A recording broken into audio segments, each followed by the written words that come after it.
Hello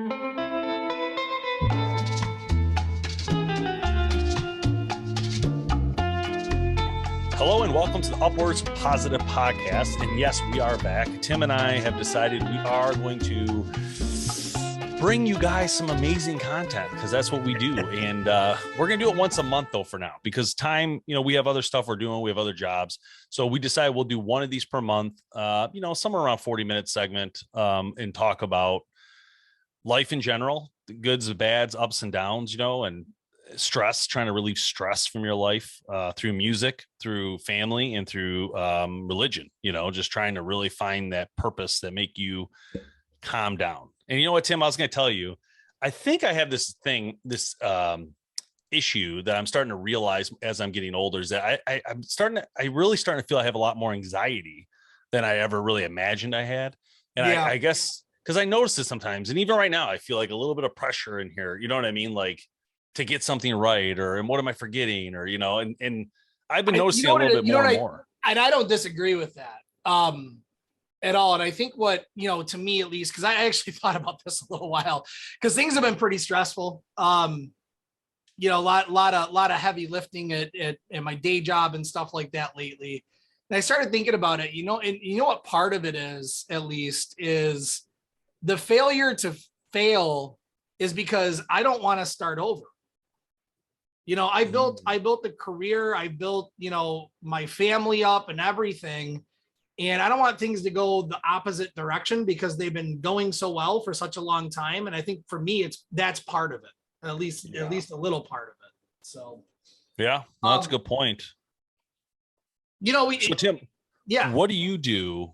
I guess, what do you do when you feel overwhelmed and stressed out in your life? What are some things that maybe when you actually do get a chance to stop and think and take a moment to say, wait a minute, I'm way overreacting. I need to, have a cigar or a coffee or something to chill. Like, what do you do? What are the things you do? I need to unplug. That's what I have to do. So I have to just unplug from everything. That's phone. That's not family. But just get away for a minute. And that's where I think like leveling out my stress, the amount of camping that we do, that helps us to really unplug and get away from things, because when you're in the same environment that's causing the anxiety or the stress that you have going on, it's not going to change until you change your circumstances. Right. So, for me, I'm the outdoorsman. I know you are too. If I can't get away camping, I love just sitting on my deck, so I'll go outside. I'll do a little bit of yard work, make things look nice, and then I'll just sit back and kind of enjoy it because it's just nice to enjoy the outdoors, I think. I can't be inside all day long. Yeah, no, I hear you. Yeah. I think unplugging is definitely a positive. I know the last few days my family was camping. I was home because I had to work. And, at night, to be honest, it was extremely lonely, a lot more lonely than I even thought it would be. But I ended up watching a lot of movies and kind of really not doing enough things. But at one moment, I don't know what happened, but something just snapped in me. And I'm like, I got to get more productive. And it felt good. Like I did the laundry, and like I don't ever do the laundry, to be honest. So like it felt really good to like do the laundry from start to finish and put it away.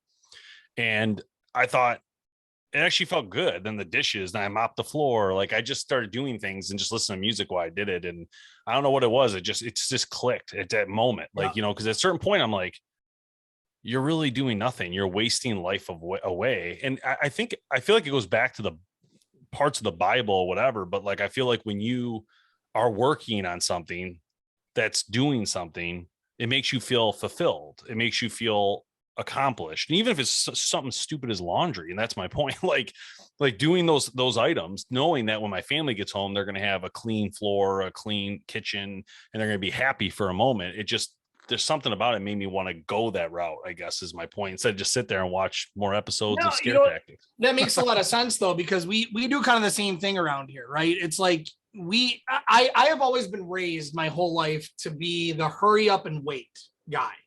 So you hurry up, you work hard, you get everything done, and then you wait. Then you can relax. Then you can, de-stress. But I'm always the guy that tries to hurry up and then wait. And that to me, I'm the same way. When it comes to the house, I love living in a clean house, a decluttered house. You know, you having kids and everything, it's not going to be completely clean, but living in a decluttered house, I think helps a lot too. You know, when you're stressed out and you're in an area and you just see like, oh, I got to do that and that and that and that and that, it stresses you out more. So being able to have that declutteredness to the house, I think helps. And I do the same thing.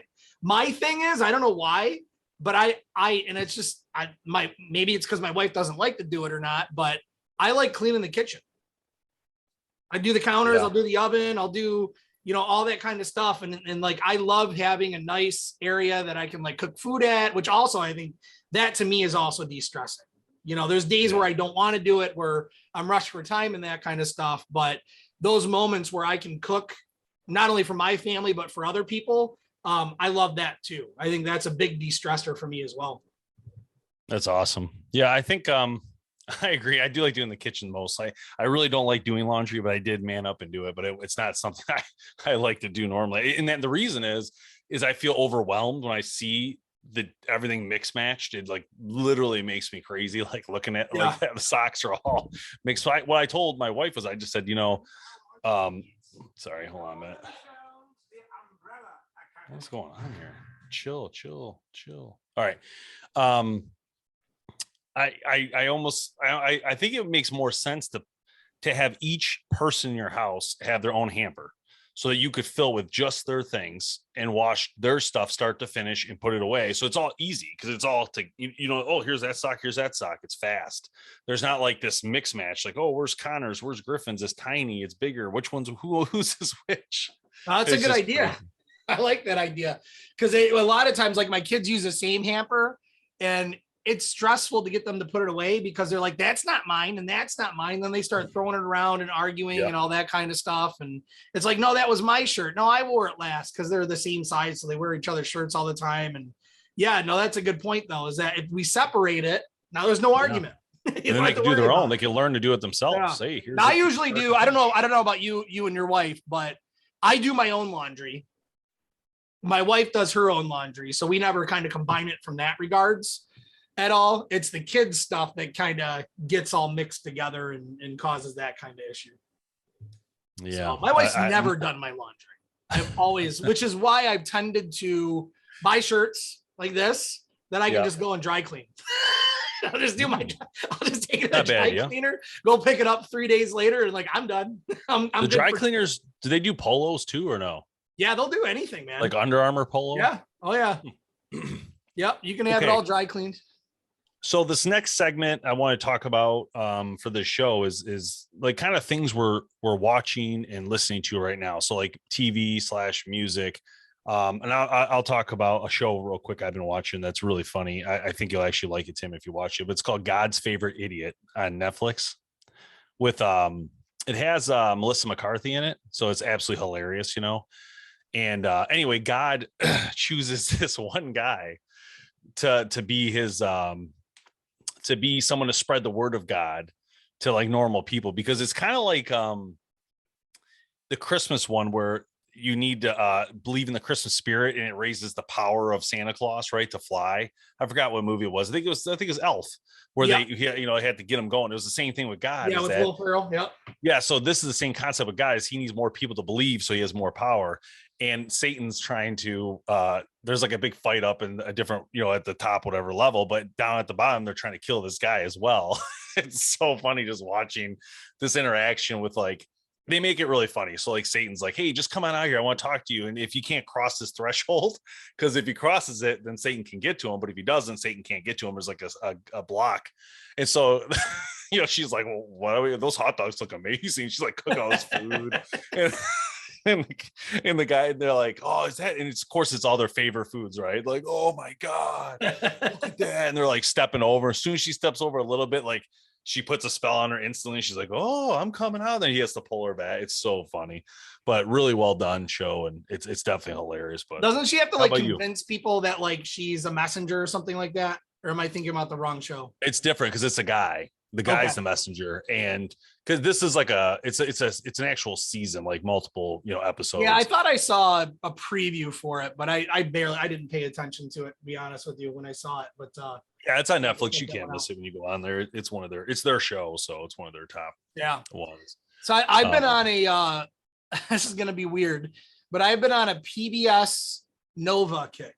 You know what oh, Nova I love is? Nova. I love So Nova. so PBS has an app, right? And you can go on there and they have a bunch of free stuff. There's some stuff that you can only do if you're a member, and that kind of stuff. But they have a lot of these like outer space type of episodes, right? Planet exploratory stuff, black holes and different particles and all that kind of stuff. And so I've been watching that almost every night. Like I'm not ashamed to say that I'll watch it like to fall asleep, but that's not because it's not entertaining. It's just like it's great background, right? It's kind of osmosis where I can sit there and kind of chill and relax and watch it a little bit. But that stuff, man, that is so cool to see. Like, what I didn't realize actually is that a lot of the discoveries that we've made have been in the very recent future, like the last 120 years, and like astronomy and the outer space and different particles and all this kind of stuff. Like, I didn't really realize they didn't prove black holes until like the 70s. And Einstein didn't even believe that there were black holes at all. So it was kind of a very interesting. That was a good episode, the black hole one. That was like a 2 hour long one. But that kind of stuff always amazes me because it's so incomprehensible how large the universe is. That it just wows me to watch that kind of stuff and all the different things that are out there that we never. I mean, you get there's so many different galaxies out there you'd never believe, and it's just absolutely ridiculous. And then they get into like dark matter and all that other stuff, which is pretty cool, man. And that's cutting edge where we can't even prove that it exists yet. So yeah, it's pretty so cool. far over our heads. It's unbelievable, but Yeah. I think it's the most interesting. I with the Nova stuff. I was watching a long time ago the Cosmos, and that's where they go through and Neil Tyson or whatever his name is. That guy, he goes through anyway. He narrates it and goes through the whole. They take you through back in time and the stories of the people who achieved like Galileo and the things they did all the way up to now. And there was 2 seasons of this. There's another one that, to be honest, is a little more boring. It was really more detailed and it was hard to understand some of it. But anyway, the one thing I remember the most about those episodes were 2 things. Number one, the different historical periods of the Earth, where the Earth actually melted over multiple times, where something happened, the Earth reset, and then started again. And those historical moments, if it was to happen again, which it most likely will, I nothing would be left, is my point. It basically was like molten lava, the whole Earth, so anything that was here before that could have been like what we have is already gone and evaporated, burned to nothing, melted back to the Earth. But anyway, the other one I was going to say is the galaxies. So when the camera zooms out and they go into the cluster, the super cluster, and they keep going back, and then all of a sudden they're like, yes, in this image here, those aren't stars, those are galaxies. I remember thinking like, wow, that is absolutely unbelievable. Then what they did is, from that point on, that's the proven galaxy or the proven universe.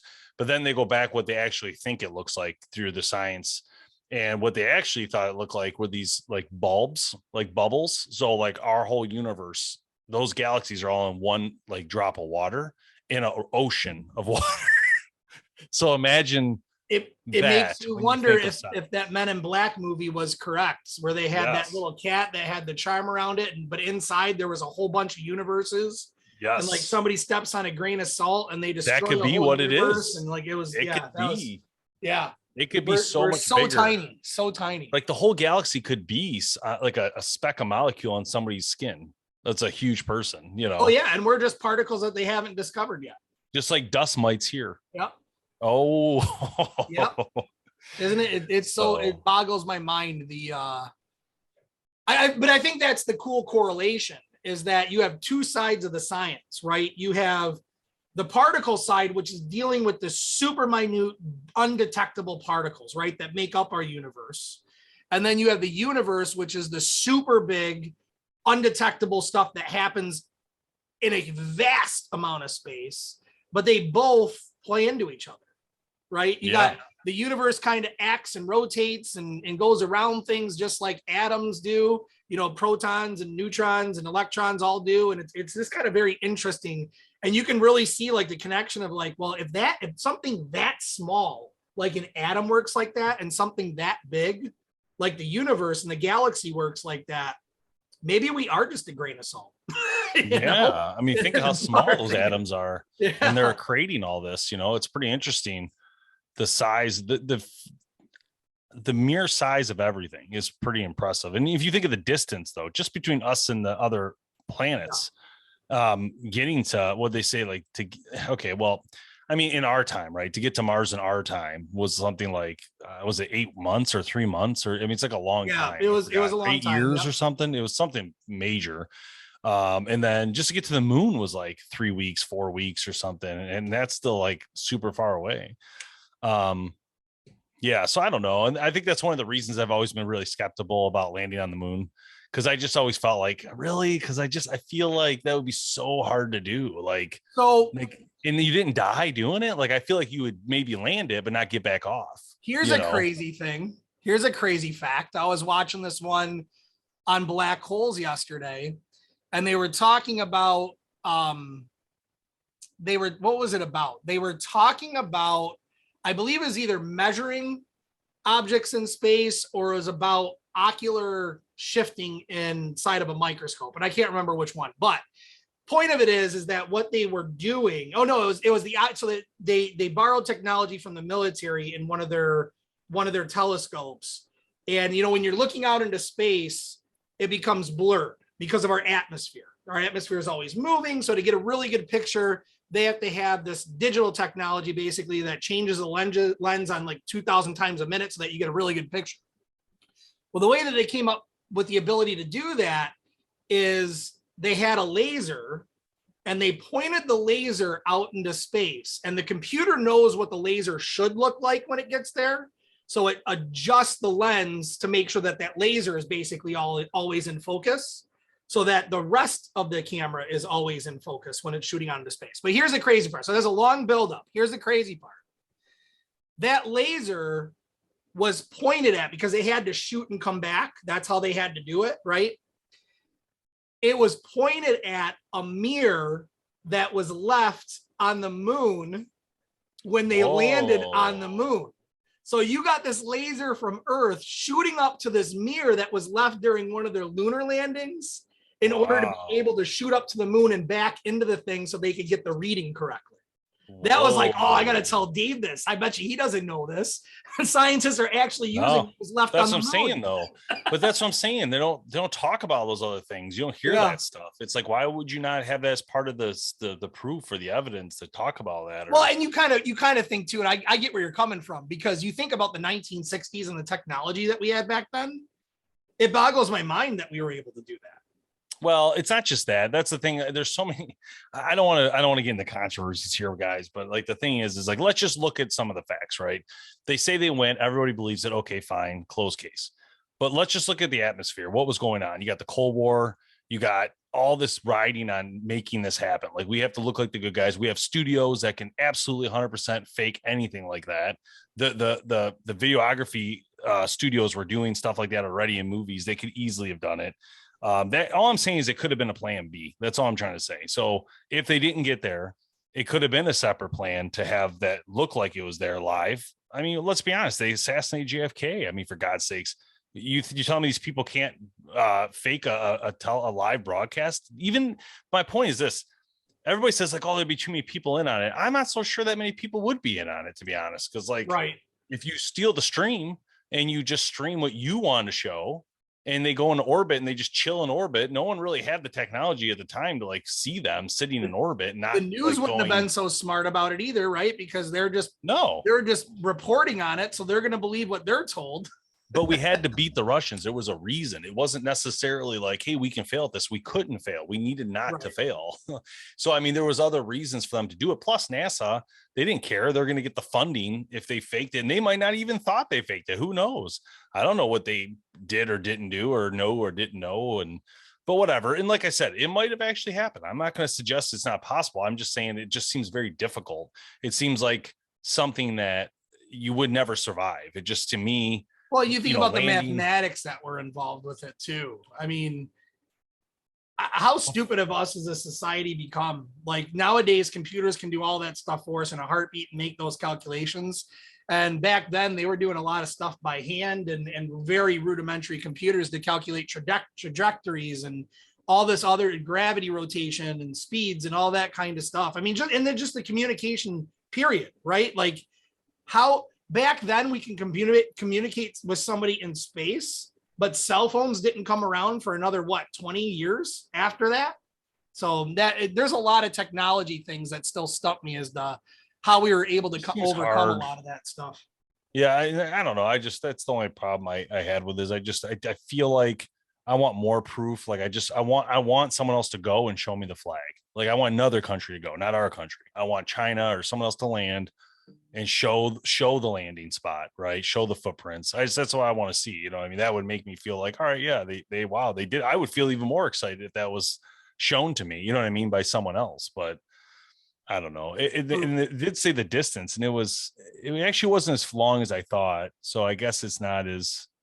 I googled how long does it take to get there, and it said the Apollo 11 mission. Astronauts traveled 3 days, 3 hours, and 49 minutes to reach the moon, but they returned in 2 days, 22 hours, and 56 minutes.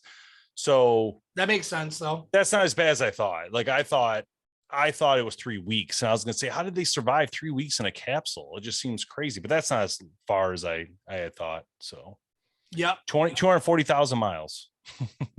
That's a lot of miles. That is a lot of miles, but not to digress.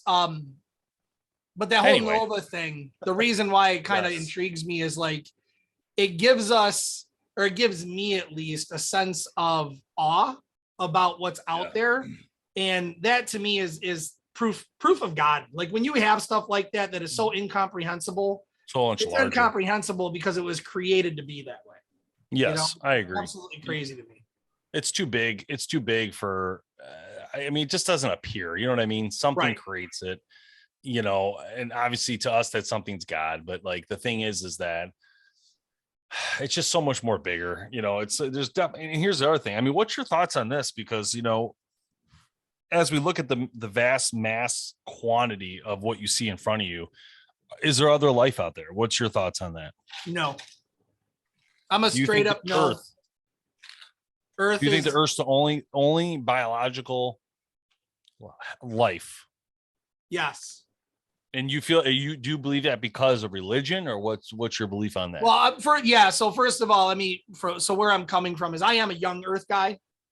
I do not believe in a 40 million, 400 million year old Earth like that. So that's the basis of where I'm coming from, and we can kind of talk about that part of it. But I do not believe that we would ever or could ever evolve into a sentient being like we are, right? Self-aware, able to create concepts and do all this kind of stuff without being created by a creator like that. Correct. I really don't think that that's possible. I think that, you know, and maybe one day they'll prove everything wrong, but that's one of those things where my faith is going to carry me through until I'm dead in regards to that point. We were created in God's image, and that's I don't see any proof out there other than odds, other than statistics and math. I was going to ask you about the math, because the math is math and science in and of itself is its own religion. Well, let's talk about that. That's what religion has become. Let me throw these out here real quick, and then let's talk about that. And the reason I want to talk about that is you were in science, you did get a degree and all that stuff, so that is something that you actually know very well. So let's say this. So you believe that God created the earth, and you believe we're image of God. That's fine. This is all fine. But what's to say God didn't create another 5 other Earths or 6 other Earths or 10 million Earths because it's so large? Maybe he's got kids everywhere. Maybe. But anyway, so there's that little side of it. But the other side of it is if we just look at the mathematics of it, the odds of there not being a bacteria somewhere are probably slim to none. It taking God out of the picture, if you let's just put that aside for a second and just look at life, because my thought is like, it seems like to me, like as a comet or asteroid hits a planet that's got life like us, it would break up and life would still be in rocks that's traveling through the great space until it hits another planet, which could be how we seeded, but no one knows, right? According to our religion, we don't believe that, but science might think that or whatever. I don't know. Just throwing ideas out there. This is all random, but So, I mean, life as we know it needs a very, very, very small bandwidth of livable conditions. yeah, I'm not talking about humans right? here. I'm just talking about life. Yeah, no, in general. same. Like Bacteria. very, very, because, well, even bacteria here on Earth was created if you want to go with, we evolved from bacteria, which I don't believe. But even if that's the case and you want to go that route, that bacteria to be created had to come from a very, very, very narrow bandwidth of conditions in order for that to occur, right? And you look at just our solar system, they're looking for life on Mars. They'll never find it because the way Mars has moved and in old universe, the way Mars has moved, it never really had enough time to be able to create life, even though there was water. They were farther away from the sun than we were at one point, or the same distance that we were, according to the everything that I watched that with Nova and all that stuff. We kind of flip-flop positions in a way. We were a hotter Earth and then a colder Earth, and we kind of floated back and forth and then finally fell in the rotation that we're in now. That allows us to be right in that livable space where the sun is. But you look at so that's just our solar system, right? No other proof in our solar system, not going to find it. I'll bet money on that. But you look at that, and then you look at all of the other solar systems and then galaxies. And I know there's a lot, billions upon billions of different things. But the odds are that you have the exact same thing happen with the exact same size sun, with the exact same type of rotation on the exact same size Earth at the exact right moment for life to be created. And you add those statistics in there, I think we get way farther away than just saying, well, there's a billion other worlds out there, and just statistically, there has to be at least one other one. Yeah, right? you're I saying think when you the add in all of Goldilocks. that other stuff, you can get farther away from that. Yeah, you're saying the Goldilocks is a very small percentage compared to the overall, Yeah. the habitable zone. Yeah. So do you think if they went to Mars, Titan, Moon, whatever, any of these planets, and of course on the surface we've seen zero, proof of life. What if, do you think if they went down to, and this is not even possible to test, this is why I'm throwing this question out, and this will be the last of this, then we can get off this astronomy stuff, but do you think if you drill down a mile in any of these, you would find any sort of live bacteria? No. What about under the oceans where the steam stacks hit, where the hot water meets the water, or whatever the materials? It might even be water. I don't even know what it is. Well, and this is me, but you got to think, right? How if that ever happened, if that ever happened on another planet, how long ago did it happen? Right? It didn't happen 40 million years ago, like dinosaur times or life on Earth times or whatever that timeline is on Earth. That's when it happened on Earth. That happened probably double that amount of time on another planet back then. And there's no way that that's going to exist. That's going to exist over that period of time. No way. Yeah. Doubt it. Okay. Doubt it. That's my opinion. There's people are going to disagree, but that is my opinion. And just a heads up for everybody, the James Webb is about to start doing its major stuff coming up. So we'll see what happens with this major telescope that is now ready to rock, apparently, in this last article I just saw. So that's very exciting. I can't wait to see the pictures this thing produces. I just saw the one they have in here. It's incredible. It's just all these galaxies. Like, it's just literally unbelievable. Anyway, all right. moving on. I just wanted to talk real quick about music. I don't know what you've been listening to lately, Tim. Any songs you could recommend, or stuff that you've been using to help get rid of issues or feel good about yourself? My kids have been just gotten me on a country kick lately, man. So I'm with the country list right now. Doing a lot of driving with the camping and all that stuff, and that's what the kids like to listen to, and that's kind of all I've been doing. Like I haven't had time during the day to really de-stress with music lately at all. Yeah. Although I did listen to a little bit of the new album that Judah and the Lion released, and that's pretty good. I actually like that. I'll give 3 songs you guys should listen to that I've been listening to. I think are great, and if you get a chance to hear them, you might like them, you might not. But they are 3 songs I don't know why, I just find myself really liking them a lot lately. Actually, I'm gonna give you 4. Sorry. I was just looking. I'm like, wait a minute, there's one more there. The first one's gonna be well, it's actually the whole CD, but that Matt Carney Anywhere With You song is absolutely incredible. But there's actually more songs on that CD that he has that are actually really good as well. So I highly recommend checking out his new album, Matt Carney. Again, the song specifically I've been talking about is Anywhere With You, but it's just a wonderful song. And the way the lyrics come in, it really is a good motivator. Already stuck in my head. Yeah, it's so good. The next one, Be Kind by Halsey. I really like that one as well. That's a song that's more of an R&B, like rap type thing. And but I don't know what it is. I just something about the vocals in it that just really carry it for me. I don't know. It's a lot of individual stuff. All right. So the other one, Tim, was this Tyler Childers. I can't say it right, but he's so good. This guy. He's got a song called Lady May. And I heard it before a little while ago. It's from like 2017, but like this song is incredible. And if you guys haven't heard this song, you're honestly missing out. Then he did another one on there that's called White House Road, which is kind of like a country folk party song, I guess. I don't know, but it's actually really good. If you listen to the words, you're like, wow, and it's all acoustic, which is pretty cool and different. Yeah. That's it. That's my, for this month, those are the ones I've been kind of hammering out. Just I can't stop listening to them. I listen to them a lot.